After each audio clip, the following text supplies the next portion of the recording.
నమస్కారం సుఖీభావ్కు స్వాగతం. ఈ రోజు సుఖీభావ్లో కాలేయానికి కొత్త ఊపిరి.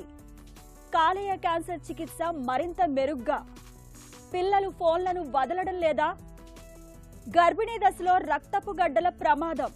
ఇంకా హెల్త్ టిప్. మన కాలేయం దాదాపు 90% పైగా పాడైనప్పటికీ దాన్ని మందులతో బాగు చేసే అవకాశం ఉంటుంది. అయితే క్యాన్సర్ సోకినప్పుడు, సిరోసిస్ బారిన పడ్డప్పుడు కాలేయాన్ని మందులతో బాగు చేయలేం. ఇలాంటప్పుడు ఖచ్చితంగా కాలేయ మార్పిడి సర్జరీకి వెళ్లాల్సి ఉంటుంది. కుటుంబ సభ్యుల నుంచో, చనిపోయిన వ్యక్తుల నుంచో కాలేయాన్ని సేకరించి లివర్ ట్రాన్స్ప్లాంట్ సర్జరీని చేయాల్సి ఉంటుంది.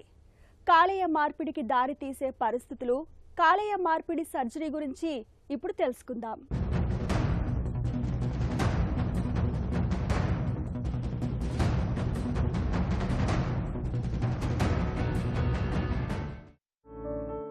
కాలేయం మన ఒంట్లోకి పేరుకునే వ్యర్థాలు, విష పదార్థాలని హరిస్తుంది. అయితే ఈ పని దాని సామర్థ్యానికి మించితే కాలేయంలోని కణాలు దెబ్బతింటాయి.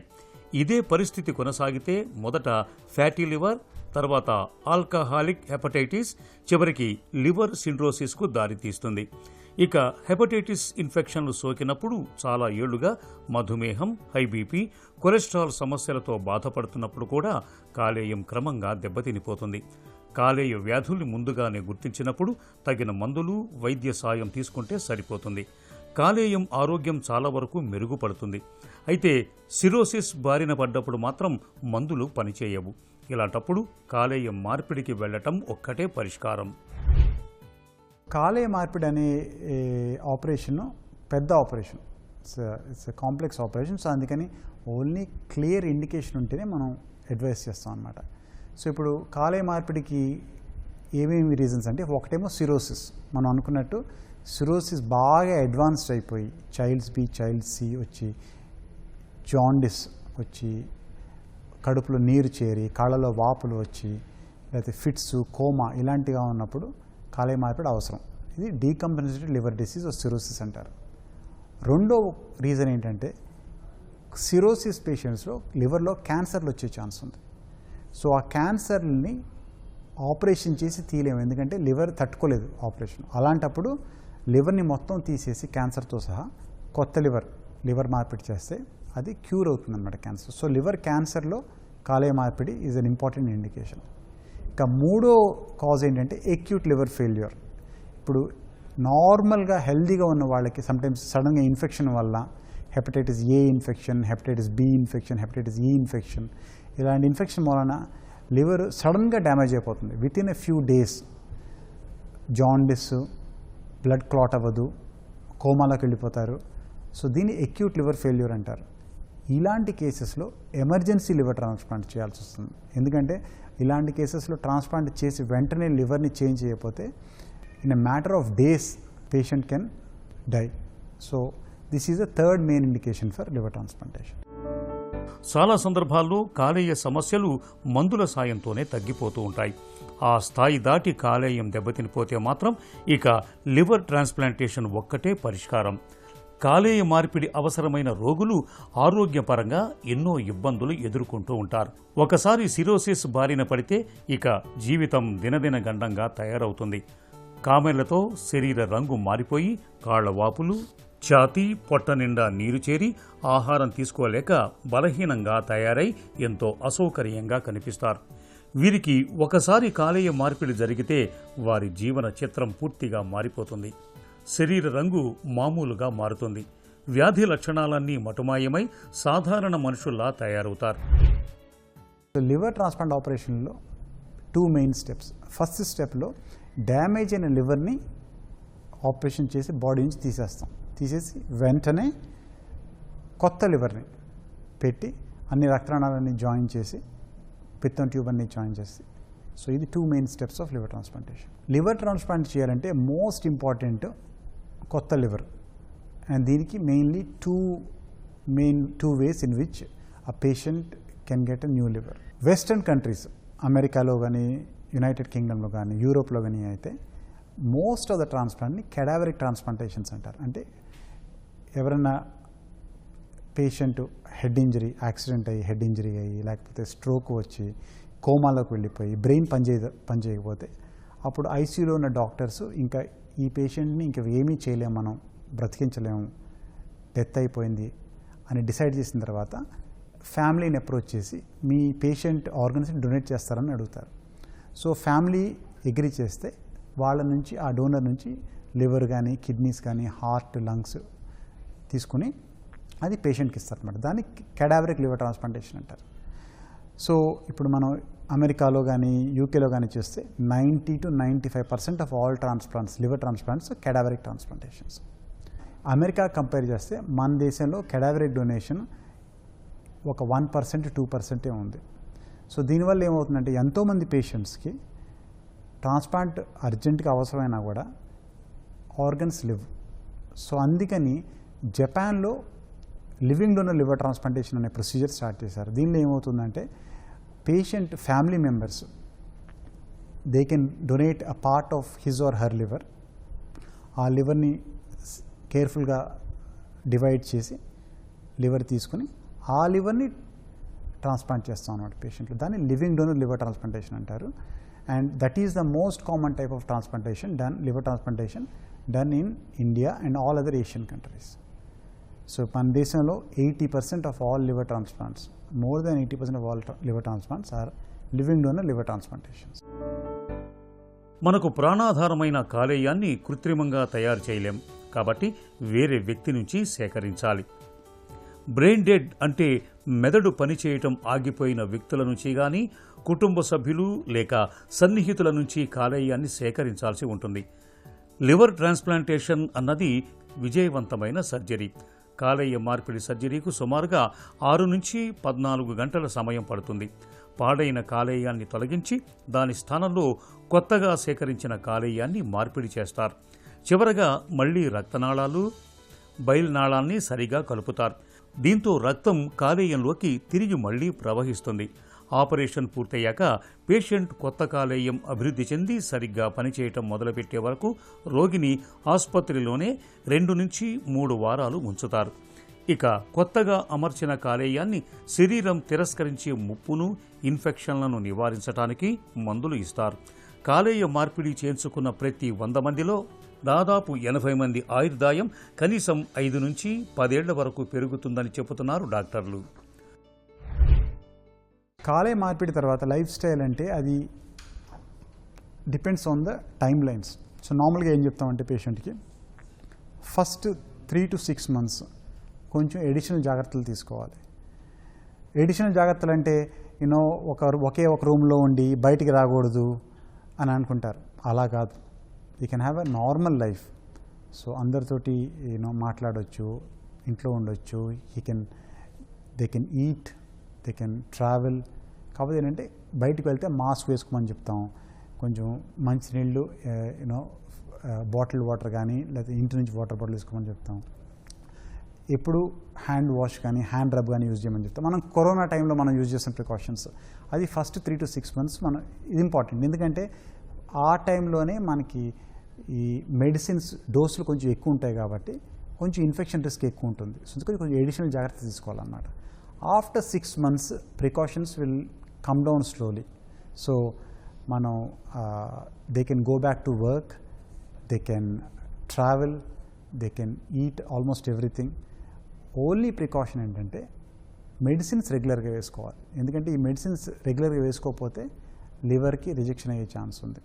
అండ్ చెకప్లో ఉండాలన్నమాట. సో ఈ మెడిసిన్స్ పనిచేస్తున్నాయా, కరెక్ట్గా పనిచేస్తున్నాయా లేదా, ఈ మెడిసిన్స్ వల్ల సైడ్ ఎఫెక్ట్స్ ఏమైనా ఉన్నాయా లేదా చూసుకోవడానికి రెగ్యులర్ ఫాలోఅప్లో ఉంటారు. సో ఫస్ట్ 1 month వారానికి ఒకసారి చూస్తాము, తర్వాత 2 నెలలు 2 వారాలకు ఒకసారి చూస్తాం, 6 months తర్వాత నెలకోసారో 2 నెలలకు ఒకసారి చూస్తాం.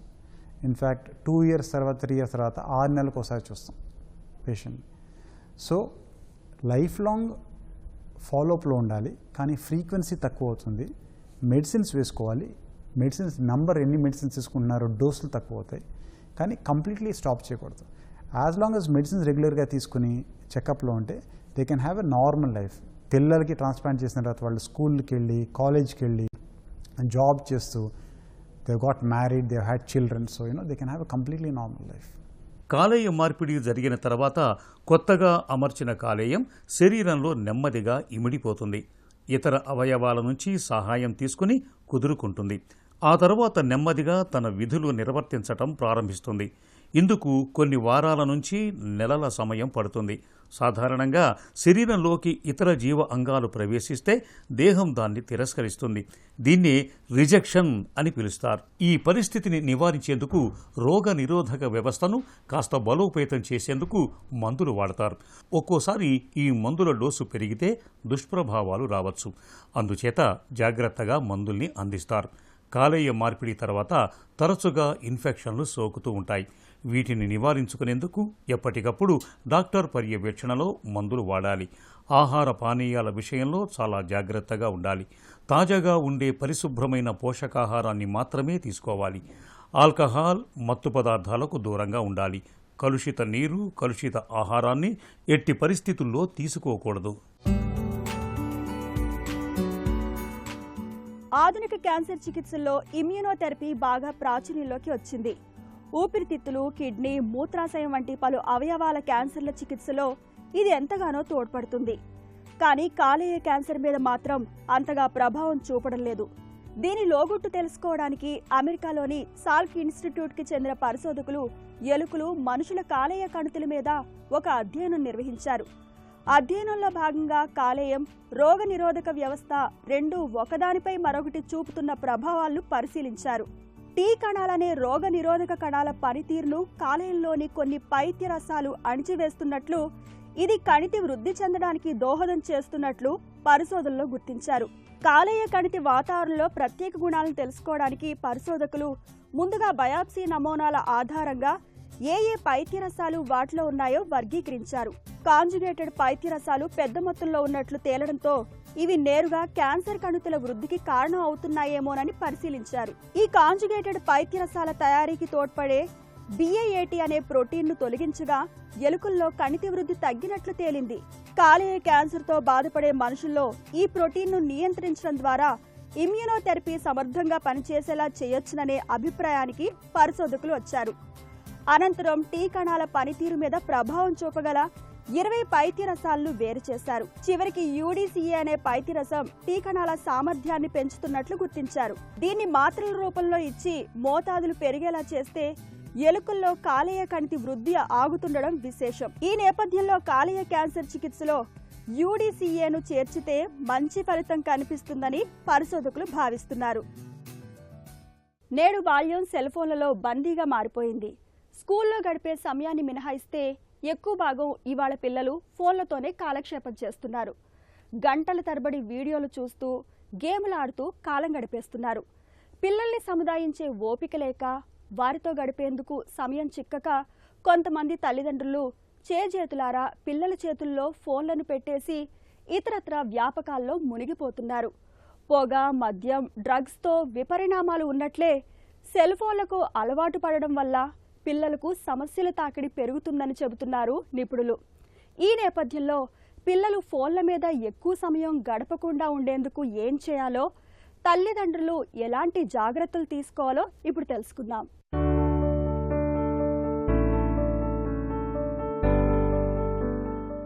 ఇవాళ సెల్ ఫోన్ అనేది నిత్యావసరమే కాదు, చేతికి ఒక ఆభరణంలా మారిపోయింది. చిన్న పెద్ద అందరూ మొబైల్ ఫోన్లు చూడటానికి బాగా అలవాటు పడిపోయారు.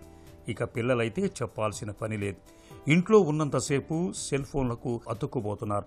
వీడియోలు చూస్తూ, గేములు ఆడుతూ గంటల తరబడి ఫోన్ల మీదే గడిపేస్తున్నారు. ఒక రకంగా చెప్పాలంటే పిల్లలు ఫోన్లకు బానిసలుగా మారారనే చెప్పుకోవచ్చు. మరి పిల్లల్లో ఈ వ్యసనానికి అడ్డుకట్ట వేసేదెలా? ఇందుకు తల్లిదండ్రులు కొన్ని ప్రత్యేక జాగ్రత్తలు తీసుకుంటే మంచి ఫలితం ఉంటుంది. ముందుగా తల్లిదండ్రులు ఏం చేసినా పిల్లలు అనుకరిస్తారనే విషయాన్ని గుర్తుంచుకోవాలి.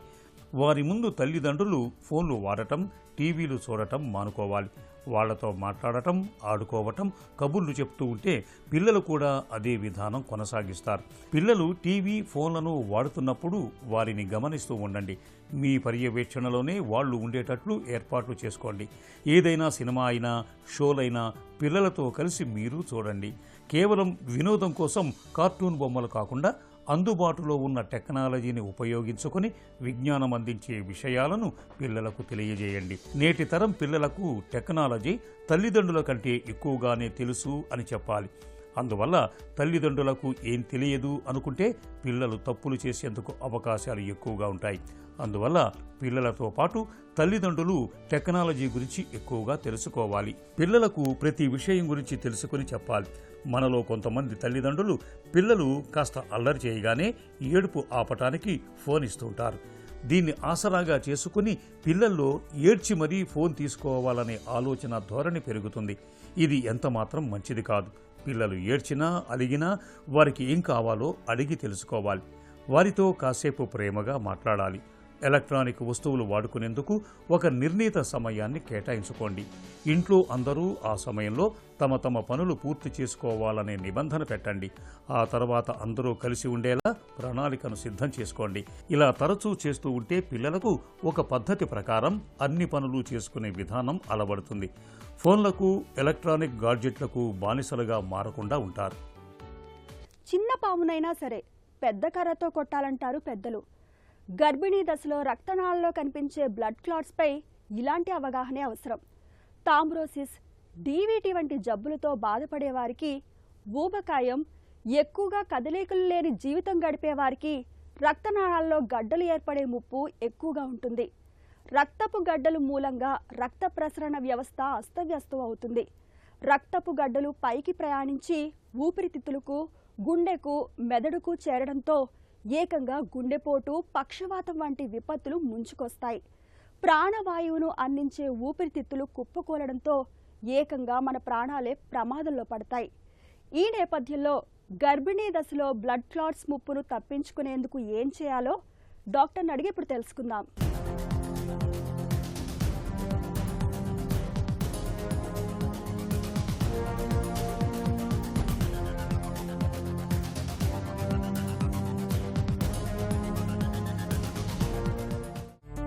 గర్భిణీ దశలో రక్తం గడ్డగట్టే ప్రమాదం ఎందుకు పెరుగుతుంది? బ్లడ్ క్లాట్స్ అనేది దాని మామూలుగా ఏమంటామంటే డీప్ వెనస్ థ్రాంబోసిస్ అంటాం. మోస్ట్ కామన్గా వచ్చేది ప్రెగ్నెంట్ ఫీమేల్స్లో లోవర్ ఎక్స్ట్రీమిటీస్లో వస్తుంది. అంటే కాళ్ళల్లో, అక్కడ పిక్కల్లో అక్కడ వాసినట్టు, థైస్ దగ్గర వాసి అలా వస్తూ ఉంటుంది. అది డీవీటీ అంటాం, డీప్ వెనస్ థ్రాంబోసిస్. అది ఒక్కొక్కసారి పైకి వెళ్ళి అలానే ఊపిరితిత్తుల్లో కూడా వెళ్ళొచ్చు. అంటే ఊపిరితిత్తులోకి అంటే పల్మరీ ఎంబాలిజం అంటాం అనమాట. దానివల్ల సడన్గా వాళ్ళకి గుండె నొప్పి వచ్చినట్టు అవ్వటం, షార్ట్నెస్ ఆఫ్ బ్రెత్ వస్తుంది. అలానే ఆయాసం వచ్చి బ్లడ్ సర్క్యులేషన్లో వాటిలో రకరకాల మార్పులు వచ్చి అది ఒక సీరియస్ కండిషన్ లాగా అవుద్ది అనమాట.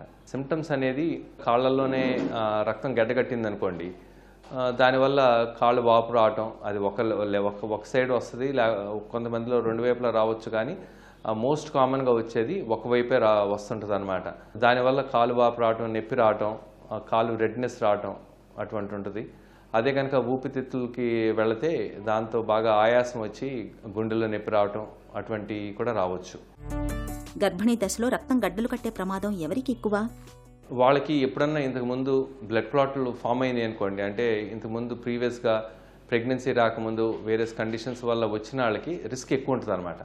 అలానే ఫ్యామిలీ హిస్టరీ అనేది కూడా ఇంపార్టెంట్. ఫ్యామిలీలో ఎవరికైనా బ్లడ్ క్లాట్లు ఫామ్ అయి ఉంటే, అలా మదర్కి కానీ వాళ్ళకి ఎవరికైనా ఉంటే పేషెంట్ కూడా రావడానికి ఆస్కారం ఉంటుంది. అలానే కొంతమందిలో హైపర్ కోయాగుల్ స్టేట్స్ ఉంటాయి అన్నమాట. అవి జన్యుపరమైనటువంటి కారణాలు ఉంటాయి. లేకపోతే సిస్టమిక్ లోపస్ ఎరిథమెటోసిస్ అంటాం, SLE అంటాం. అటువంటి కండిషన్స్లోనూ వీటిల్లో వచ్చే రిస్క్ ఎక్కువ ఉంటుంది అనమాట. తెలియకుండా కొంతమందిలో క్యాన్సర్ ఉండొచ్చు. క్యాన్సర్ ఉన్నా సరే అటువంటి బ్లడ్ క్లాట్లు ఫామ్ అవడానికి ఆస్కారం ఉంటుంది. గర్భిణీలో బ్లడ్ క్లాట్స్ని ఎలా గుర్తిస్తారు? ప్రెగ్నెన్సీలో బ్లడ్ క్లాట్లు వస్తే మనం ఒక పద్ధతిగా చూడాలన్నమాట. వాళ్ళ సిమ్టమ్స్ని మనం చూసి, అంటే వాళ్ళకి లక్షణాలు ఎలా ఉన్నాయని చెప్పి ముందు కాళ్ళల్లో అల్ట్రాసౌండ్ చేసి బ్లడ్ క్లాట్ ఫామ్ అయినా లేదా చూడొచ్చు అనమాట. అది చాలా తేలికైన విషయం, ఈజియెస్ట్ థింగ్.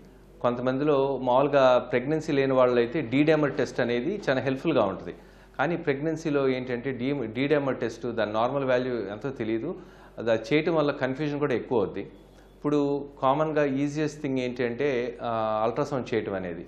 అలానే ఈ డీవీటీ ఊపిరితిత్తులోకి వెళ్ళింది అనుకోండి, పల్మరీ ఎంబాలిజం అయితే దాన్ని మాత్రం సిటీ స్కాన్ చేయించాలి. సిటీ స్కాన్ చాలా ఈజీగా అయిపోద్ది. దాంతో రేడియేషన్ రిస్క్ ఉంటుంది, కానీ that is the easiest thing to do అనమాట. ఒకవేళ పల్మరీ ఎంబాలిజం అలా అటువంటి సస్పెక్ట్ చేస్తే. గర్భిణీ దశలో బ్లడ్ క్లాట్స్కి చికిత్స ఎలా ఉంటుంది? ట్రీట్మెంట్ ఆప్షన్స్ నాన్ ప్రెగ్నెంట్ పేషెంట్స్కి చేసినట్టే చేస్తాం, కానీ మనం మందులు వాడేది మాత్రం కొంచెం డిఫరెంట్గా ఉంటుందండి. ఎందుకంటే పొట్టలో ఉన్నటువంటి బేబీకి ఎఫెక్ట్ అవ్వకుండా మనం చూసుకోవాలి కాబట్టి అన్ని రకాల మందులు మనం వాడలేం. కామన్గా ఏంటంటే హెపరిన్ అనేది వాడితే తేలిగ్గా ఉంటుంది. దానివల్ల సైడ్ ఎఫెక్ట్స్ అనేది ఫీటస్ కానీ మదర్ కానీ పెద్ద ఇబ్బందులు ఉండవు. ప్లాసెంటల్ బ్యారియర్ క్రాస్ చేయనటువంటి మందులు వాడితే మంచిది, ఎందుకంటే అది వెళ్ళి బేబీని ఎఫెక్ట్ చేయకుండా ఉండడానికి చూసుకోవాలి మనం. ట్రీట్మెంట్ అనేది ప్రెగ్నెన్సీ త్రూఅవుట్ ద ప్రెగ్నెన్సీ వాడతాము. ప్రెగ్నెన్సీ అయిపోయిన తర్వాత కొంతకాలం వాడి దాని తర్వాత మనం దాన్ని ఎవాల్యుయేట్ చేయాలన్నమాట. అసలు ఎందుకు వచ్చినాయి క్లాత్స్, ఏమన్నా జన్యుపరమైనటువంటి కారణాలు ఉన్నాయా లేదా చెక్ చేసామనుకోండి, దాన్ని బట్టి మనం డిసైడ్ చేయొచ్చు అనమాట ఎంతకాలం వాడాలి ఏంటి మెడిసిన్స్ అనేది. కాన్పు తర్వాత కూడా రక్తం గడ్డలు కట్టే ప్రమాదం ఉంటుందా?